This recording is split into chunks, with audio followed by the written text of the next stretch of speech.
నమస్కారం. ETV news కి స్వాగతం. ముందుగా ముఖ్యాంశాలు. దేశ ప్రగతికి మోదీ సర్కార్ నవ సంకల్పం.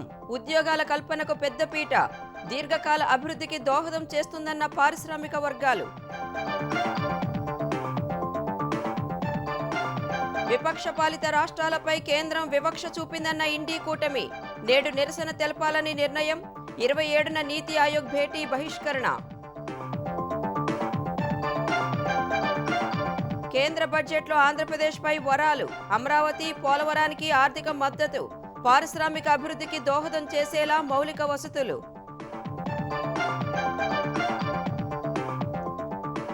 బడ్జెట్లో ప్రాధాన్యం దక్కడంపై ఆంధ్రప్రదేశ్లో హర్షాతిరేకాలు. చంద్రబాబు సమర్థతే కారణమని ప్రశంసలు. స్వాగతించిన పారిశ్రామిక వర్గాలు. తెలంగాణకు కేంద్రం మొండి చేయి చూపిందన్న రేవంత్. నేడు అసెంబ్లీలో చర్చించాలని నిర్ణయం. కలిసి రావాలని ప్రతిపక్ష నేత కేసీఆర్కు పిలుపు. సమస్యలపై అసెంబ్లీలో కాంగ్రెస్ను నిలదీయాలని బీఆర్ఎస్ నిర్ణయం. వైఫల్యాలను ఎండగడతామన్న అధినేత. కేసీఆర్ సభకు వస్తారన్న హరీష్ రావు. హైదరాబాద్ జియాగూడలో అర్ధరాత్రి అగ్ని ప్రమాదం. ఫర్నిచర్ గోదాంలో అంటుకున్న మంటలు. 6గురికి గాయాలు, కొందరి పరిస్థితి విషమం.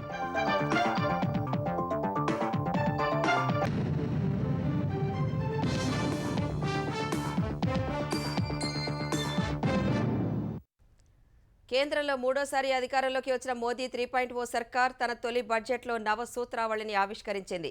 పేదలు, రైతులు, యువత, మహిళల అభ్యున్నతి, వికసిత్ భారత్ లక్ష్యాలుగా 2024-25 ఆర్థిక సంవత్సరానికి 48.21 లక్షల కోట్ల రూపాయల అంచనాలతో పూర్తిస్థాయి వార్షిక పద్దును పార్లమెంటుకు సమర్పించింది. ఉద్యోగాల కల్పనకు పెద్దపీట వేసిన కేంద్రం కొత్త పన్ను విధానాన్ని ప్రోత్సహించే మరిన్ని చర్యలను ప్రకటించింది. పేదలు, రైతులు, యువత, మహిళల అభ్యున్నతి, వికసిత్ భారత్ లక్ష్యాలుగా కేంద్ర ఆర్థిక మంత్రి నిర్మలా సీతారామన్ 48,20,512 కోట్ల రూపాయల బడ్జెట్ను ప్రవేశపెట్టారు. రెవెన్యూ వసూళ్లు 31,29,200 కోట్లు కాగా రెవెన్యూ వ్యయం 37,09,401 కోట్లని పేర్కొన్నారు. మూలధన వసూళ్లు 16,91,312 కోట్లు కాగా మూలధన వ్యయం 11,11,111 కోట్లు అని వివరించారు. కొత్త ఆదాయపు పన్ను విధానాన్ని ప్రోత్సహించేలా దాన్ని ఎంచుకున్న వారికి మాత్రం కాస్త ఊరట కల్పించారు. పాత విధానంలో ఉన్న వారికి ముఖం చాటేశారు. దేశంలో తగినంత ఉపాధి అవకాశాలు కల్పించలేదన్న కోపంతో గత ఎన్నికల్లో యువత భాజపాకు దూరమైందన్న విషయాన్ని గ్రహించిన ఆర్థిక మంత్రి ఈసారి ఆ లోటును భర్తీ చేసే ప్రయత్నం చేశారు. యువతకు నైపుణ్య శిక్షణ ఇచ్చి ఉపాధి అవకాశాలు మెరుగుపరిచేందుకు ప్రాధాన్యమిచ్చారు. ఎంఎస్ఎంఈ రంగానికి ప్రోత్సాహకాలు ప్రకటించి ఎక్కువ మందికి ఉద్యోగావకాశాలు కల్పించేందుకు బాటలు వేశారు. ప్రైవేటు సంస్థలు కొత్తగా ఉద్యోగాలు కల్పించినప్పుడు వారికి తొలి నెల జీతం తామే చెల్లిస్తామని ప్రకటించి కొత్త సంప్రదాయానికి తెరతీశారు. ఈ నిర్ణయంపై పలువురు పారిశ్రామికవేత్తలు హర్షం వ్యక్తం చేశారు. ఎంఎస్ఎంఈస్కి క్రెడిట్ గ్యారంటీ స్కీమ్ కొలాటరల్ లేకుండా మెషినరీ పర్చేస్కి బ్యాంక్స్ ఇవ్వమని చెప్తామనేసి అది అన్నారు. ఇది సెల్ఫ్ అసెస్మెంట్ కింద government standing guarantee for unit to avail up to 100 crores అనేసి అన్నారనమాట. ఇలాంటి ప్రపోజల్స్ తీసుకొచ్చిన వలన ఇండస్ట్రియల్ గ్రోత్ చాలా అవుతుంది అనేసి అనుకుంటాను around the country and Boost employment as well. రైతులపై పెట్టుబడి భారం తగ్గించే ఉద్దేశంతో 1 కోటి మంది రైతుల్ని ప్రకృతి సాగు వైపు మళ్లించారని నిర్ణయించారు. వీరికి చేయూతనివ్వడానికి 10,000 జీవ ఎరువుల కేంద్రాన్ని ఏర్పాటు చేయనున్నట్లు ప్రకటించారు. మొత్తంగా 9 ప్రాధాన్య అంశాల్ని మంగళవారం పార్లమెంటు ముందుంచారు. వరుసగా 7వసారి నిర్మలా సీతారామన్ బడ్జెట్ను ప్రవేశపెట్టారు. 2019 ఎన్నికల్లో బీజేపీ గెలిచిన 303 సీట్లు 2024 నాటికి 243కు పడిపోవడానికి దారితీసిన కారణాల్ని విశ్లేషించుకుని వాటిని సరిదిద్దుకునే దిశలో ఈసారి బడ్జెట్ను తీసుకొచ్చారు. మోదీ మూడోసారి అధికారం చేపట్టడానికి చేయూతనిచ్చిన ఆంధ్రప్రదేశ్, బీహార్, ఒడిశా ప్రజల రుణం తీర్చుకునే ప్రయత్నం చేశారు. వచ్చే ఏడాది ఎన్నికలకు వెళ్లనున్న బీహార్కు 60,000 కోట్లతో మౌలిక సదుపాయాలు కల్పిస్తామన్నారు. సామాజిక న్యాయాన్ని సంపూర్ణంగా సాధించాలనే సంకల్పంతో చేనేతకారులు, స్వయం సహాయక సంఘాలు, ఎస్సీ, ఎస్టీ, మహిళా ఉత్సాహిక పారిశ్రామికవేత్తలు, వీధి వ్యాపారులకు పీఎం విశ్వకర్మ, పీఎం స్వనిధి, జాతీయ జీవనోపాధి మిషన్, స్టాండప్ ఇండియాల ద్వారా మద్దతు ఇవ్వనున్నట్లు ప్రకటించారు. దేశీయ విద్యా సంస్థల్లో చదువు కోసం తీసుకునే 10 లక్షల్లోపు రుణాలపై 3% వడ్డీ రాయితీ ప్రకటించారు. వచ్చే 5 ఏళ్లలో ప్రధానమంత్రి ఆవాస్ యోజన, పీఎంఏవై ద్వారా పేదలకు 3 కోట్ల ఇళ్లు నిర్మిస్తామని చెప్పారు. దేశానికి దీర్ఘకాలంలో మేలు చేసేలా అన్ని రంగాలకు ప్రాధాన్యమిచ్చారని ఛాంబర్ ఆఫ్ కామర్స్ ప్రతినిధులు అభిప్రాయపడుతున్నారు. ఎంప్లాయ్మెంట్ జనరేషన్ అవనండి, స్కిల్లింగ్ అవనండి, ఎంఎస్ఎంఈ సెక్టర్స్కి బాగా ఫోకస్ చేశారు. ముందు అగ్రికల్చర్ మాట్లాడితే డెఫినెట్లీ ఎఫ్పిఓస్ని ఒక క్లస్టర్ చేసి వాళ్ళని కామన్ మార్కెట్ యాక్సెస్ ఇవ్వడం, లేకపోతే డిజిటలైజేషన్ చేయడం, ఇవన్నీ ఇండైరెక్ట్గా మీకు over period of time benefit అవుతుంది. ఎంఎస్ఎంఈస్ చాలా స్కీమ్స్ వచ్చాయి. పెద్ద ఇండస్ట్రీస్ అవనండి, లేకపోతే ఎంఎస్ఎంఈస్ అవనండి, వాళ్ళు ఎంప్లాయ్మెంట్ జనరేట్ చేస్తే ప్రతి ఎంప్లాయీకి 3,000 వరకు EPFO contribution comes from central government. So ఈ ఇన్సెంటివైజేషన్ వల్ల definitely people look at how to expand and generate more employment. మహిళలకు ప్రయోజనం కల్పించే పథకాలకు కొత్త పద్దులో 3 లక్షల కోట్లు కేటాయించారు. గిరిజనుల సామాజిక ఆర్థిక అభ్యున్నతి కోసం ప్రధానమంత్రి జనజాతీయ ఉన్నత గ్రామ అభియాన్ను ప్రారంభించనున్నట్లు నిర్మల ప్రకటించారు. స్వయం ఉపాధి ద్వారా జీవనోపాధి పొందుతున్న వారి వ్యాపార సామర్థ్యాల్ని పెంచేందుకు వీలుగా ముద్రా రుణాల పరిమితిని 10 నుంచి 20 లక్షలకు పెంచారు. వచ్చే 5 ఏళ్లలో 1 కోటి మంది యువతకు దేశంలోని అగ్రశ్రేణి 500 కంపెనీల్లో ఇంటర్న్షిప్ కల్పించి వారి ఉద్యోగ సామర్థ్యాన్ని పెంచేందుకు కొత్త పథకాన్ని ప్రకటించారు. ఇందుకోసం ఒక్కో అభ్యర్థికి నెలకు 5,000 భృతి చెల్లించనున్నారు.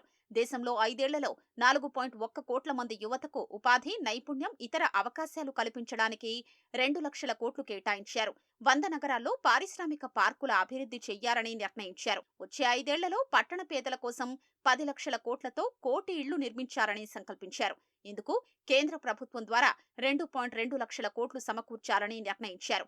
స్వయం ఉపాధిపై ఆధారపడిన వీధి వ్యాపారులకు మేలు చేసేందుకు వీలుగా ఎంపిక చేసిన నగరాల్లో వచ్చే 5 ఏళ్లలో 100 వారపు సంతలు అభివృద్ధి చేయబోతున్నట్లు ప్రకటించారు. మహిళా సాధికారతను ప్రోత్సహించేందుకు వీలుగా వారి పేర్లపై రిజిస్టర్ అయ్యే ఆస్తులపై స్టాంపు డ్యూటీ తగ్గించనున్నట్లు నిర్మలా సీతారామన్ చెప్పారు. ప్రధానమంత్రి గ్రామీణ సడక్ యోజన 4వ దశ కింద 25,000 గ్రామీణ ఆవాస ప్రాంతాలకు రహదారి అనుసంధానత కల్పించనున్నట్లు ప్రకటించారు.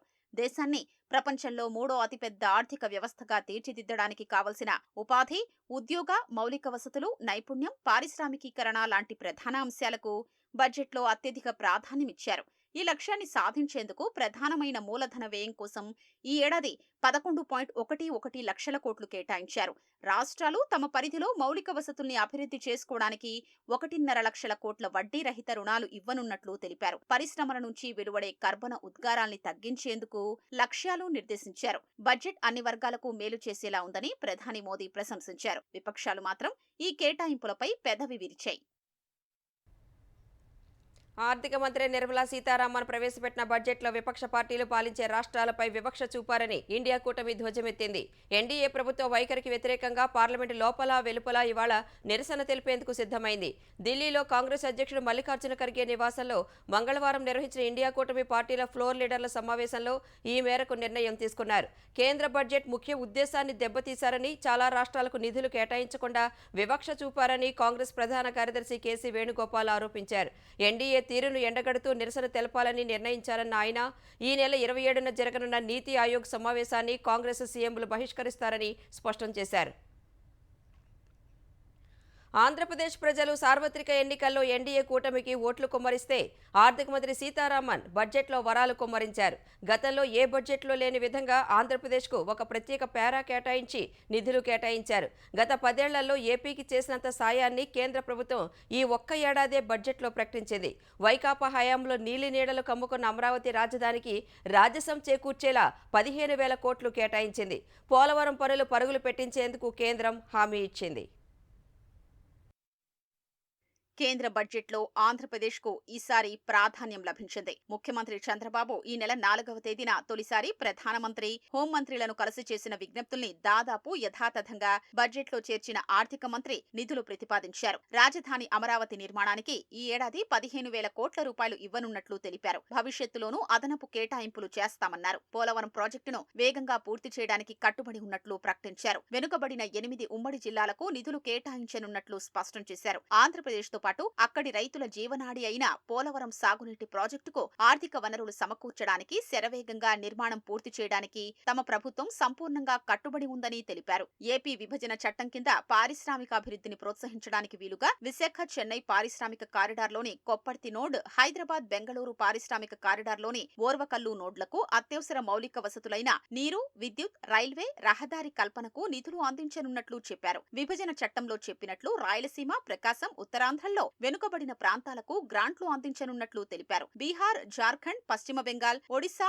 ఆంధ్రప్రదేశ్లతో కూడిన తూర్పు ప్రాంత సర్వతోముఖాభివృద్ధికి పూర్వోదయ పేరుతో ఒక ప్రణాళిక రూపొందిస్తున్నట్లు బడ్జెట్లో ప్రకటించారు. దీని ద్వారా మానవ వనరుల అభివృద్ధి, మౌలిక వసతులు, ఆర్థిక అవకాశాలు కల్పించి ఈ ప్రాంతాన్ని వికసిత భారత్ కు ఇంజిన్ గా మారుస్తామని నిర్మలా సీతారామన్ పేర్కొన్నారు.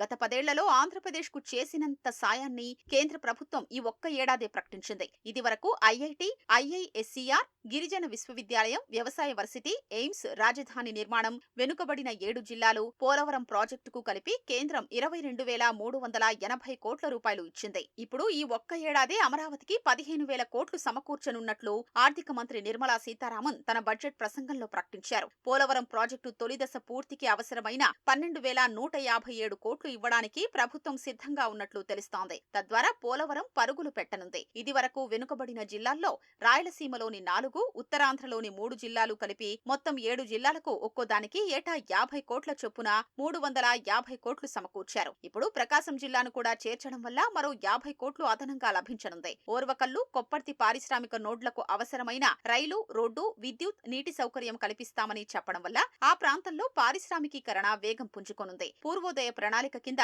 ఏపీని చేర్చడంతో తీర ప్రాంతంలో మౌలిక వసతుల కల్పనకు కేంద్ర ప్రభుత్వం నుంచి పెద్ద ఎత్తున నిధులు లభించే అవకాశం ఉంది. ఈ నెల 4న ప్రధానమంత్రికి ముఖ్యమంత్రి చంద్రబాబు ఇచ్చిన వినతి పత్రంలోని 7 అంశాల్లో కేంద్ర ప్రభుత్వం 6 అంశాలకు బడ్జెట్లో స్థానం కల్పించింది. కొంతకాలం పాటు ఏపీకి ఆర్థికంగా చేయూత అందించారని, పోలవరం ప్రాజెక్టుకు కేంద్రం మద్దతివ్వారని, అమరావతిలో ప్రభుత్వ కార్యాలయ సముదాయాలు, మౌలిక వసతుల నిర్మాణం పూర్తి చేయడానికి సమగ్రమైన ఆర్థిక మద్దతు అందించారని కోరారు. అదేవిధంగా పారిశ్రామికాభివృద్ధికి ప్రోత్సాహకాలు ఇవ్వారని, రహదారులు, వంతెనలు, సాగునీరు, తాగునీటి ప్రాజెక్టుల్లాంటి ముఖ్యమైన పనులు చేపట్టడానికి అవసరమైన మూలధన వ్యయం కోసం అదనపు నిధులు కేటాయించారని విజ్ఞప్తి చేశారు. బుందేల్ఖండ్ తరహాలో ఏపీలో వెనుకబడిన ప్రాంతాలకు ఆర్థిక మద్దతు ఇవ్వాలని కోరారు. దుగరాజపట్నం పోర్టు అభివృద్ధికి సహకరించారని చంద్రబాబు కోరారు. దుగరాజపట్నం అంశం మినహా మిగిలిన వాటన్నింటికీ ఆర్థిక మంత్రి నిర్మలా సీతారామన్ ప్రాధాన్యమిచ్చారు. కేంద్ర బడ్జెట్లో ఆంధ్రప్రదేశ్కు పెద్దపీట వేయడంపై సర్వత్రా హర్షం వ్యక్తమవుతోంది. వ్యాపార, రాజకీయ, ప్రజా సంఘాల ప్రతినిధులు బడ్జెట్పై ఆనందం వ్యక్తం చేస్తున్నారు. రాజధాని అమరావతి సహా పోలవరం నిర్మాణం, వెనుకబడిన ప్రాంతాలకు సాయం చేస్తామనడాన్ని స్వాగతిస్తున్నారు. అనుభవజ్ఞులైన ముఖ్యమంత్రి చంద్రబాబు మంత్రాంగం వల్లే ఇది సాధ్యమైందని కొనియాడుతున్నారు. చంద్రబాబు నాయుడు గారు మా జిల్లా వచ్చినప్పుడు ఎలక్షన్ క్యాంపెయిన్లో భాగంగా ప్రకాశం జిల్లా వెనకబడిన జిల్లాల జాబితాలో లేదు. ఓన్లీ ఉత్తరాంధ్రలో ఉన్న జిల్లాలు అట్లానే రాయలసీమ జిల్లాలు మాత్రమే ఉండే. ప్రకాశం జిల్లాను కూడా ఆ తరహాలో తీసుకుంటే కనుక కొద్దిగా వెనకబాటు తగ్గిపోయింది, మాకు కూడా కొద్దిగా నిధులు వస్తాయి అని చెప్పి ముఖ్యమంత్రి గారి దృష్టికి తీసుకొస్తే ఇమీడియట్గా దాన్ని కేంద్ర ప్రభుత్వంతో మాట్లాడి ఇక్కడి నుంచి లెటర్ రాపిచ్చి బడ్జెట్లో పెట్టడం చాలా శుభ పరిణామం. అమరావతి విషయంలో కానివ్వండి, పోలవరం విషయంలో కానివ్వండి, ఉపాధి కల్పించే విధంగా వాళ్ళు తీసుకున్న కొన్ని నిర్ణయాలు కానివ్వండి, ఖచ్చితంగా చంద్రబాబు నాయుడు గారి ద్వారా నరేంద్ర మోడీ గారు తీసుకున్న నిర్ణయాల్ని జనసేన పార్టీ మనస్ఫూర్తిగా ఆహ్వానిస్తోంది. కేంద్ర పన్నుల్లో తెలుగు రాష్ట్రాల వాటా ఈసారి కొంత పెరిగింది. ఆంధ్రప్రదేశ్కు గరిష్ట భారం దక్కనుండగా తెలంగాణకు స్వల్పంగా పెరిగింది. ఆంధ్రప్రదేశ్, తెలంగాణలోని వివిధ కేంద్ర ప్రభుత్వ రంగ సంస్థలకు బడ్జెట్లో కేటాయింపులు చేసిన కేంద్రం కొన్నింటిలో కోత పెట్టింది. కొన్ని సంస్థలకు స్వల్పంగా నిధులు పెంచింది. మౌలిక వసతుల కల్పన కోసం విదేశీ ఆర్థిక సంస్థల ద్వారా ఆంధ్రప్రదేశ్లో చేపట్టిన పలు ప్రాజెక్టులకు నిధులు కేటాయించింది. 2024-25 ఆర్థిక సంవత్సరంలో కేంద్ర పన్నుల్లో తెలుగు రాష్ట్రాలకు 76,000 కోట్ల రూపాయలు దక్కనున్నాయి. ఆంధ్రప్రదేశ్కు 50,474 కోట్లు, తెలంగాణకు 26,216 కోట్లు అందనున్నాయి. 2024-25 ఆర్థిక సంవత్సరంలో అన్ని రాష్ట్రాలకు కలిపి కేంద్ర ప్రభుత్వం 12,47,211.28 కోట్ల వాటాను పంచనుంది. అందులో 40.47% ఆంధ్రప్రదేశ్కు దక్కనుంది. ఇది గత సంవత్సరం కంటే 12.92% అంటే 5,776 కోట్లు అధికం. ఫిబ్రవరిలో సమర్పించిన మధ్యంతర బడ్జెట్లో పెట్టిన 49,364.61 కోట్లతో పోలిస్తే 1,110 కోట్లు అధికం. ఆంధ్రప్రదేశ్కు అత్యధికంగా ఆదాయ పన్ను నుంచి 17,455.93 కోట్లు దక్కనుండగా తరువాత కార్పొరేట్ ట్యాక్స్ కింద 15,156.51 కోట్లు, సిజిఎస్టీ కింద 15,079.39 కోట్లు, కస్టమ్స్ కింద 228.46 కోట్లు, ఎక్సైజ్ డ్యూటీ కింద 469.73 కోట్లు, సర్వీస్ ట్యాక్స్ కింద 1.66 కోట్లు, ఇతర పన్నులు సుంకాల కింద 82.36 కోట్లు రానుంది. కేంద్ర పన్నుల్లో ఈసారి తెలంగాణకు 26,216 కోట్ల రూపాయల వాటా దక్కనుంది. ఇది గత బడ్జెట్ కంటే 3,000 కోట్లు అధికం. ఫిబ్రవరిలో ప్రవేశపెట్టిన ఓటాన్ అకౌంట్ బడ్జెట్లో చూపిన లెక్కల కంటే 577 కోట్లు అధికం. తెలంగాణకు ఆదాయ పన్ను కింద 9,066.56 కోట్లు, కార్పొరేట్ పన్ను రూపంలో 7,872.25 కోట్లు, సెంట్రల్ జీఎస్టీ కింద 7,832.19 కోట్లు, కస్టమ్స్ కింద 1,157.45 కోట్లు, ఎక్సైజ్ డ్యూటీ 243.98 కోట్లు, సర్వీస్ ట్యాక్స్ 86 లక్షలు, ఇతర పన్నులు సుంకాల రూపంలో 43 కోట్ల వాటా అందనుంది. కేంద్ర ప్రభుత్వం ఈ బడ్జెట్లో సింగరేణి కాలరీస్ కు 1,600 కోట్లు, విశాఖ ఉక్కు కర్మాగారానికి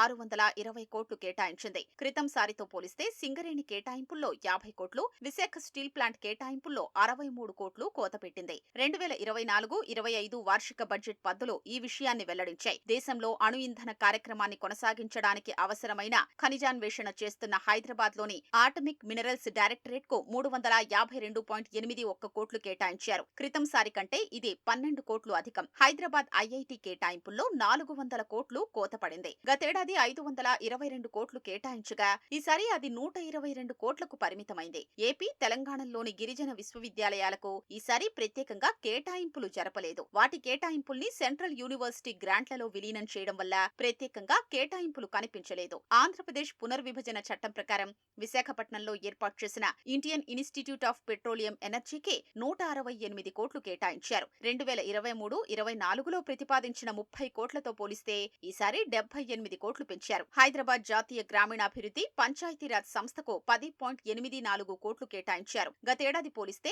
80 కోట్లు తగ్గించేశారు. ఇన్కాయిస్ కు 28 కోట్లు ఇవ్వనున్నారు. గతంతో పోలిస్తే కోటి రూపాయలు అధికంగా ప్రతిపాదించారు. విశాఖపట్నం పోర్టు ట్రస్ట్ కు 150 కోట్లు కేటాయించారు. గతేడాది కంటే 126 కోట్లు తగ్గించారు. మౌలిక వసతుల కల్పన కోసం వివిధ విదేశీ ఆర్థిక సంస్థల ద్వారా ఆంధ్రప్రదేశ్లో చేపట్టిన పలు ప్రాజెక్టులకు నిధులు కేటాయించారు. ఆంధ్రప్రదేశ్ గ్రామీణ రహదారుల ప్రాజెక్టుకు ఏఐఐబి నుంచి 150 కోట్లు, AP irrigation and livelihood improvement project 2వ దశకు జపాన్ ప్రభుత్వం నుంచి 300 కోట్లు, ఆంధ్రాస్ లెర్నింగ్ ట్రాన్స్ఫర్మేషన్ ఆపరేషన్ కు ఐబీఆర్డీ నుంచి 300 కోట్లు, ఆంధ్రప్రదేశ్ రహదారులు వంతెనల పునర్నిర్మాణ ప్రాజెక్టుకు ఎన్డీబీ నుంచి 650 కోట్లు కేటాయించారు. కేంద్ర బడ్జెట్లో తెలంగాణకు తీవ్ర అన్యాయం జరిగిందని, దీనిపై మోదీ సర్కార్పై ఒత్తిడి పెంచే కార్యాచరణతో ముందుకు వెళ్లాలని తెలంగాణ ప్రభుత్వం నిర్ణయించింది. పార్లమెంట్, అసెంబ్లీలోనూ నిరసన తెలిపేందుకు సిద్ధమైంది. కుర్చీని కాపాడుకునేందుకు కేంద్రం క్విడ్ ప్రోకో బడ్జెట్ను ప్రవేశపెట్టిందని ముఖ్యమంత్రి రేవంత్ రెడ్డి ఆరోపించారు. విభజన చట్టాన్ని ప్రస్తావిస్తూ ఆంధ్రప్రదేశ్కు నిధులు కేటాయించిన కేంద్రం తెలంగాణకు ఎందుకు కేటాయించలేదని రేవంత్ ప్రశ్నించారు. కేంద్రం ఇంత వివక్ష చూపినా కేంద్ర మంత్రులు కిషన్ రెడ్డి, బండి సంజయ్లు ఎందుకు మౌనం వహిస్తున్నారని ప్రశ్నించారు. కేంద్ర బడ్జెట్లో వివక్ష పట్ల అసెంబ్లీలో జరిగే చర్చలో ప్రతిపక్ష నేత కేసీఆర్ పాల్గొని కేంద్రం వివక్షపై గళమెత్తాలని సీఎం రేవంత్ రెడ్డి సూచించారు. తెలంగాణ హక్కుల మీద, తెలంగాణ నిధుల మీద కేంద్ర ప్రభుత్వం మీద ఒత్తిడి తీసుకొచ్చి రాబట్టుకోవాలని ఏదైతే సభలో చర్చ జరగబోతుందో వారు శాసనసభకు వచ్చి చర్చలో పాల్గొని కేంద్ర ప్రభుత్వాన్ని నిలదీసి రాష్ట్రానికి అవసరమైన అనుమతులను సాధించడానికి వారు కలిసి రావాలి. వారు సభకు వస్తే వారు తెలంగాణ ప్రజల పక్షాన నిలబడ్డట్టు, వారు సభకు రాకపోతే యాజ్ ఇట్ ఈస్గా కిషన్ రెడ్డితో పాటు కేసీఆర్ గారు కూడా మోడీ ముందు మొకరిల్లినట్టు మౌనమే బానిసత్వానికి పర్యాయపదంగా భావించాల్సి వస్తుంది. తెలంగాణ అసెంబ్లీ సమావేశాల్లో ఇవాళ మొదట ప్రశ్నోత్తరాల కార్యక్రమం చేపడతారు. శాసనసభ్యులు అడిగే ప్రశ్నలకు ఆయా శాఖలకు చెందిన మంత్రులు సమాధానాలిస్తారు. తరువాత బీఏసీలో తీసుకున్న నిర్ణయాలను సీఎం రేవంత్ రెడ్డి వెల్లడిస్తారు. ఆ తర్వాత 2022-23 ఆర్థిక సంవత్సరానికి సంబంధించి northern power distribution company, transmission corporation of Telangana limited వార్షిక నివేదికలను ఉప ముఖ్యమంత్రి భట్టి విక్రమార్క సభ ముందు ఉంచుతారు. తెలంగాణ రాష్ట్ర ట్రేడ్ ప్రమోషన్ కార్పొరేషన్ లిమిటెడ్ 4వ, 5వ, 6వ వార్షిక నివేదికలను శాసన శాసనసభ వ్యవహారాల మంత్రి దుద్దిళ్ల శ్రీధర్ బాబు సభ ముందు ఉంచుతారు. తర్వాత మాజీ శాసనసభ్యుల మృతికి శాసనసభ సంతాపాన్ని తెలియజేస్తుంది. కేంద్ర బడ్జెట్లో తెలంగాణకు మొండి చేయి చూపడంపై తీవ్ర అభ్యంతరం వ్యక్తం చేస్తున్న సీఎం రేవంత్ రెడ్డి అసెంబ్లీలో ఏకగ్రీవ తీర్మానం చేసి కేంద్రానికి పంపాలని నిర్ణయించారు. ఈ మేరకు చర్యలు తీసుకోవాలని శాసనసభ వ్యవహారాల శాఖ మంత్రి శ్రీధర్ బాబుకు సూచించారు. నేటి నుంచి తెలంగాణ శాసనమండలి సమావేశాలు కూడా ప్రారంభం కానున్నాయి. నిరుద్యోగుల సమస్యలు, అక్రమ అరెస్టులు, హామీలు అమల్లో వైఫల్యం, రుణమాఫీ తదితర అంశాలపై శాసనసభలో ప్రభుత్వాన్ని నిలదీయాలని బీఆర్ఎస్ నిర్ణయించింది. బీఆర్ఎస్ శాసనసభాపక్ష సమావేశంలో బడ్జెట్ సమావేశాల్లో అనుసరించాల్సిన వ్యూహంపై ఎమ్మెల్యేలు, ఎమ్మెల్సీలకు కేసీఆర్ దిశానిర్దేశం చేశారు. ఏకకాలంలో రుణమాఫీ అనేది ఒక మోసమని, దీనిని సభలో ఎండగట్టాలని సూచించారు. అందరూ అంటున్నట్లు పార్టీకి క్లిష్ట పరిస్థితులేమీ లేవని, ఇంతకన్నా ఇబ్బందికర పరిస్థితుల్లో తాను తెలంగాణ రాష్ట్రాన్ని సాధించానని వివరించారు. శాసన మండలిలో భారాస పక్ష నేతగా, ప్రతిపక్ష నేతగా మధుసూదనాచారిని ఏకగ్రీవంగా ఎన్నుకున్నారు. పార్టీ ఫిరాయింపుల విషయమై సభలో ప్రత్యేక వ్యూహంతో ముందుకు వెళతామని మాజీ మంత్రి హరీష్ రావు తెలిపారు. బడ్జెట్ సమావేశాలకు కేసీఆర్ హాజరవుతారని చెప్పారు. 2019-24 మధ్య ఆబ్కారీ శాఖలో జరిగిన అక్రమాలు, అవినీతిపై నేడు ఆంధ్రప్రదేశ్ అసెంబ్లీలో ముఖ్యమంత్రి చంద్రబాబు శ్వేతపత్రాన్ని ప్రకటించనున్నారు. ఆబ్కారీ శాఖలో జరిగిన నష్టాన్ని వివరించనున్నారు. అనంతరం ఏపీ ల్యాండ్ టైటిలింగ్ చట్టం రద్దు బిల్లుపై సభలో చర్చించి ఆమోదించనున్నారు. తరువాత ఆరోగ్య విశ్వవిద్యాలయానికి ఎన్టీఆర్ పేరు తొలగించి వైఎస్ఆర్ పేరు పెడుతూ గత వైకాపా ప్రభుత్వం తీసుకొచ్చిన చట్ట సవరణ రద్దు చేసే బిల్లుపై చర్చించి ఆమోదం తెలుపనున్నారు. శాసన మండలిలో నేడు గవర్నర్ ప్రసంగానికి ధన్యవాదాలు తెలిపే తీర్మానానికి ఏపీ ఆర్థిక మంత్రి పయ్యావుల కేశవ్ సమాధానం ఇవ్వనున్నారు. మండలిలో ఆబ్కారీ శాఖపై శ్వేతపత్రాన్ని ఏపీ ఎక్సైజ్ శాఖ మంత్రి కొల్లు రవీంద్ర విడుదల చేయనున్నారు. ఆంధ్రప్రదేశ్లో సంచలనం సృష్టించిన మదనపల్లి సబ్ కలెక్టర్ కార్యాలయంలో కీలక దస్త్రాల దహనంపై విచారణ వేగవంతం చేశారు. పోలీసులతో పాటు రెవెన్యూ, అగ్నిమాపక, ట్రాన్స్కో, జెన్కో, ఫోరెన్సిక్ విభాగాల బృందాలు విచారణ నిర్వహించాయి. కార్యాలయ సీనియర్ సహాయకుడు గౌతమ్ బీరువాలో 7 లీటర్ల ఇంజిన్ ఆయిల్ ఉంచినట్లు తెలిపారు. అంత మోతాదులో ఆయిల్ ఎందుకు కార్యాలయానికి తెచ్చారు, బీరువాలోనే పెట్టాల్సిన అవసరమేంటి అన్న ప్రశ్నలకు సరైన సమాధానాలు ఇవ్వలేదని తెలిసింది. మంటల కోసం పెట్రోల్, డీజిల్ వినియోగించలేదనే ప్రాథమిక అభిప్రాయానికి ఎఫ్ఎస్ఎల్ నిపుణులు వచ్చారు. పూర్వ ఆర్డీఓ మురళి, ప్రస్తుత హరిప్రసాద్ మొబైల్ ఫోన్లను సీజ్ చేసి డేటాను పరిశీలిస్తున్నారు. మురళి 2 రోజులు మదనపల్లెలోనే ఉన్నట్లు గుర్తించారు.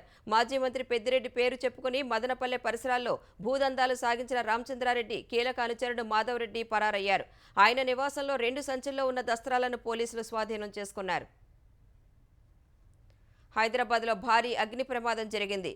కుల్సంపుర జియాగూడలోని వెంకటేశ్వర నగర్లో ఫర్నిచర్ తయారీ గోదాంలో రాత్రి పెద్ద ఎత్తున మంటలు చెలరేగాయి. భవనం 3వ అంతస్తులో 20 మంది పనిచేసే వాళ్లు చిక్కుకోగా వారిని అగ్నిమాపక సిబ్బంది నిచ్చెన సాయంతో కిందకు తీసుకొచ్చారు. 20 మందిలో 6గురికి తీవ్ర గాయాలయ్యాయి. క్షతగాతులను ఉస్మానియా ఆసుపత్రికి తరలించారు. వారిలో కొందరి పరిస్థితి విషమంగా ఉందని సమాచారం. కింది అంతస్తు నుంచి మంటలు పైభాగంలోకి వ్యాపించినట్టు అనుమానిస్తున్నారు. మొత్తం 10 అగ్నిమాపక శకటాలతో మంటలను అదుపు చేస్తున్నారు. విద్యుత్ షార్ట్ సర్క్యూట్ వల్లే మంటలు చెలరేగినట్లు అగ్నిమాపక శాఖ అధికారులు భావిస్తున్నారు. గోదాంలో ఎటువంటి అగ్నిమాపక ప్రమాణాలు లేనట్టు గుర్తించారు. గాయపడిన వారంతా ఇతర రాష్ట్రాలకు చెందినవారని తెలుస్తోంది. హమాస్ చెరలో ఉన్న బందీలను విడిపించేందుకు కాల్పుల విరమణ ఒప్పందం కుదరవచ్చని ఇజ్రాయెల్ ప్రధాని బెంజమిన్ నెతన్యాహు సంకేతాలిచ్చారు. హమాస్తో చర్చలు కొనసాగించేందుకు గురువారం ఒక బృందాన్ని పంపనున్నట్లు నెతన్యాహు కార్యాలయం తెలపడం అందుకు బలాన్ని చేకూరుస్తోంది. 9 నెలల యుద్ధంలో 39,000 మంది పాలస్తీనా ప్రజలు ప్రాణాలు కోల్పోయారని గాజా ఆరోగ్య శాఖ తెలిపింది. ఈ క్రమంలోనే ఇజ్రాయెల్, హమాస్లు దశలవారీ ఒప్పందం చేసుకుంటే ఇరు దేశాల మధ్య పోరాటం ఆగి మిగిలిన బందీలు విడుదల కావచ్చని ఈజిప్ట్, ఖతార్, అమెరికా సూచిస్తున్నాయి. అమెరికాలోని వాషింగ్టన్కు వెళ్లిన నెతన్యాహు అక్కడి కాంగ్రెస్ను ఉద్దేశించి ప్రసంగించనున్నారు.